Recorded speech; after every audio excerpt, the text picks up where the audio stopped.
आवाज जनतेचा, लढा सर्वसामान्य जनतेच्या न्याय व हक्कांसाठी।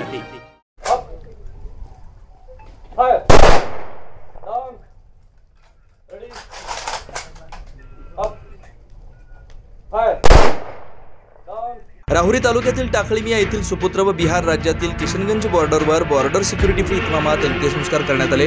यावेळी बीएसएफच्या जवानांनी त्यांना मानवंदना देत रायफलच्या फैरी झाडत सलामी दिली। प्रवीण निमसे हे 1 महिन्याची रजा संपवून रेल्वेने पुन्हा कामावर जात असताना वाराणसीच्या पुढे मुगलसराय रेल्वे स्थानकावर हृदयविकाराचा झटका आला व त्यातच त्यांचं निधन झालं।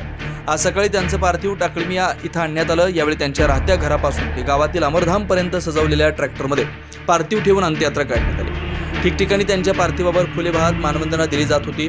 गावातील शाळकरी मुलांनी अमर रहे, अमर प्रवीण निमसे अमर रहे याची घोषणा दिली। बीएसएफचे वरिष्ठ अधिकारी, सीमा सुरक्षा बलाचे LB Mishra, DG Gawade, Ajay Chavan, PP Pande, Yogesh कुंभार, रामचंद्र टकले, सुनील बलदंडे, नानासाहेब गागरे, शिवाजी शिर्के, अनिल काळे आदींसह जवानांनी साई यांनी अग्निदाह दिला। यावेळी सरपंच लीलाबाई गायकवाड, तनपुरी कारखान्याचे माजी व्हाईस चेअरमन शामराव निमसे, माजी सभापती सुरेश निमसे, स्वाभिमानी शेतकरी संघटनेचे रवींद्र मोरे, दैवत उद्योग समूहाचे केशव शिंदे, बाळासाहेब जाधव, पियुष शिंदे आदींसह ग्रामस्थ उपस्थित होते।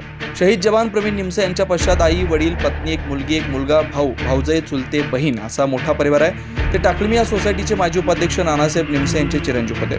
आवाज जनतेसाठी श्रीकांत जाधव सर, ऋषीराव राहुरी। नवनवीन घडामोडी आणि सत्य बातमी पाहण्यासाठी आजच आमच्या YouTube चॅनलला सबस्क्राइब करा, शेअर करा आणि लाईक नक्की करा।